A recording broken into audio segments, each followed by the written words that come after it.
Sejam muito bem-vindos a mais um vídeo aqui do nosso canal. Hoje eu vou mostrar para vocês o seguinte: o dólar subir ou descer praticamente independe de quem estiver governando o país. Isso é uma verdade inconveniente que a gente vai ver mais para frente. Então primeiro eu vou pedir que você imagine, para a gente entender, fazer uma analogia, que você tem uma casa grande em que você tem uma oficininha ali, que você tem capacidade de montar um carro. Se você comprar as peças, você tem um projeto e você tem uma série ali de árvores de laranjal ali, onde você tem laranja à vontade para você fazer suco e vender. Aí o que você pensa? Bom, o suco de laranja custa mais ou menos R$5 para vender. Eu vou começar vendendo suco de laranja, pagando minhas contas, e o dinheiro que vai sobrando eu vou comprar as peças do carro até eu fazer um carro. Porque um carro vai custar R$40 mil hoje, ano que vem custou 44, no outro ano 50, cada dia fica mais caro o carro. Já o suco de laranja em média está lá aos R$5. Aí de repente, do nada, as pessoas começam a procurar você querendo pagar R$25 no seu suco de laranja. O que você faz? Você esquece daquele carro que você está montando e vai vender suco de laranja. Pô, o suco de laranja está ali, é só partir no meio, espremer que você vende. Só que o que acontece? Quando começa a ter essa procura muito grande, a gente sabe que o suco de laranja vai custar R$25 pro resto da vida. Só que o que acontece? A pessoa tende ao quê? A vender só suco de laranja, todo mundo vai querer vender suco de laranja. Você começa a ficar rico, vai comprar uma casa mais cara, que vai te dar um custo maior, vai comprar um carro que vai te dar um custo maior, e chega uma hora que aquele preço da laranja, do suco de laranja, vai voltar para R$5 e você está perdido, porque você aumentou seus custos, seu custo de vida, e você agora está recebendo para um suco de laranja a R$5. O país é mais ou menos assim. O que acontece? Eu estou pegando aqui o gráfico do dólar, a gente vai ver aqui, ó, o dólar lá em 2002, ele chegou a 3,65 e de repente ele caiu aqui, ó, parece que o Lula era um gênio, tal, e caiu para 1,63. Então a gente vai ver o que aconteceu de 2002 até 2008 com a cotação de uma commodity. O Brasil vende commodity, seria como se fosse suco de laranja. Suco de laranja, você pegar duas laranjas e espremer. Petróleo você vai ter que extrair. Se você tiver isso, o petróleo você vai extrair. Só que o petróleo aqui, o petróleo da Inglaterra, tem alguma diferença em termos de qualidade, mas basicamente é o seguinte: tem categorias de petróleo, mas se o pessoal quiser muito petróleo, o preço do petróleo vai subir. Só que existem patamares de preço de petróleo que a gente vai ver que eles não se repetem, que foi o que aconteceu lá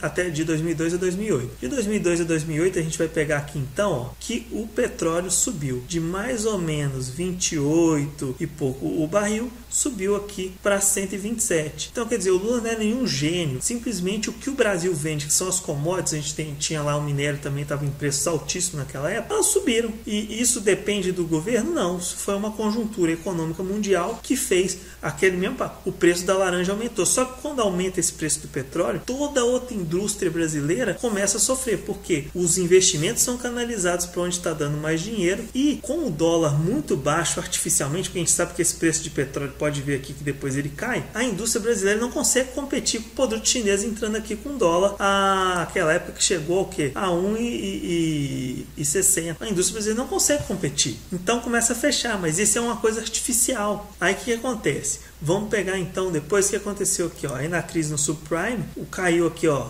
de 6 de 2008, caiu aqui até 1 de 1 de 2009, ele caiu de 139 para 45. Então o que aconteceu depois? Ó, o dólar subiu aqui de 1,63, foi para 2,31, uma alta expressiva. Aí o que aconteceu? Rapidamente a economia se recuperou e o dólar voltou aqui para esse patamar em 2011, aí já era governo Dilma. Você voltou aqui para o 116, só que aqui a gente já vê que ele estava querendo cair, ó. Então a gente vai pegar aqui 2011 e vai ver como é que o dólar se comportou em 2011. Então em 2011 o dólar foi subindo devagarinho junto com o petróleo, a Dilma ainda complementou com uma taxa de juros artificial baixando, baixando onde não deveria ter baixado naquela época, naquela velocidade, e de repente a gente chega aqui em 2014, 1 de 6 de 2014, a gente vê que o dólar dispara até 1 de 1 de 2016. Então ele sai aqui de 2,26, vai para R$4.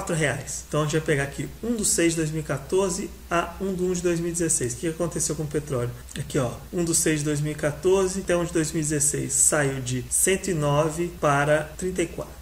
Então a gente já vê o seguinte: dependia da Dilma? Não, a Dilma conseguiu piorar a situação, porque era uma péssima administração. Aí você pega aqui em 2016, o petróleo sai de 34 e bate aqui no 74. O que acontece com o dólar? Ele sai aqui, ó, de 3,99 e fica brincando aqui nos R$3. Mas por que o dólar não caiu mais um pouco? A gente vai explicar no próximo gráfico que eu vou pegar. Então a gente pega aqui, ó, o dólar começa a ter uma tendência de queda depois, aqui no começo de 2019, até que ele desaba aqui na crise crise do Covid. E o dólar bate aqui nos 5 e pouco, chegou a quase 6. Aí eu vou explicar para vocês por que cada vez, toda crise que tem, toda queda do petróleo, o dólar sobe mais. Exatamente aquela coisa, como é aquele exemplo lá da laranja. Você começou a vender laranja, até esqueceu daquele carro que você estava fazendo. E você parou de comprar peças enferrujaram, e isso acontece com a indústria brasileira. Todo investimento é canalizado para essa indústria de commodities, que está artificialmente valorizada, e a indústria brasileira não consegue competir com aqueles preços chineses, ou com toda a outra parte do mundo que tem tecnologia e vende para a gente em dólar. Essa indústria começa a quebrar e a gente fica dependendo cada vez mais de commodity. Vou mostrar então esse estudo aqui do Banco Central, que mostra para a gente exatamente isso. Essa barra azul mais escura aqui de baixo são exatamente as commodities, são os produtos básicos. Tá, milho, soja, minério, petróleo cru. E a gente vê o seguinte, cada vez mais isso aqui vai crescendo. Então o Plano Real segurou o dólar 1 para 1 para segurar a inflação, e depois eles colocaram aqui, botaram como a China é o principal parceiro comercial do Brasil, ela compra bastante nossas commodities, foi ela que fez aquele preço do petróleo bombar lá naquela época, que ela crescia aí a 12%, 13% ao ano. Então eles colocaram separado aqui, mas a gente vê que cada vez mais os produtos básicos que a gente vende estão cada vez mais influentes na nossa pauta exportadora. E essa é uma tendência de alta que não muda. Se eu estou exportando mais commodity, eu estou exportando menos alguma coisa. Aqui são semi-manufaturados, que também já não é petróleo refinado, é um minério com alguma coisa, mas ainda assim é commodity, porque a gente tem aço aqui também, que é commodity, que já não é um produto básico, mas é um semi-manufaturado. Então a gente vê que essa dependência está cada vez maior. Então toda queda que tiver das commodities, a gente vai sofrer cada vez mais na nossa moeda. Isso vai depender dos governos. Enquanto o país não tiver um projeto para fazer isso aqui diminuir, e aqui esse verde claro e o verde e o azul claro, que são os produtos manufaturados, que seria, por exemplo, vamos pensar o carro cada ano ele fica mais caro. Você nunca chegou lá na Chevrolet, vai comprar um Onix, ou vai comprar um Cruze, ou vai comprar um Gol, todo ano ele fica um pouco mais caro. E isso faz o que?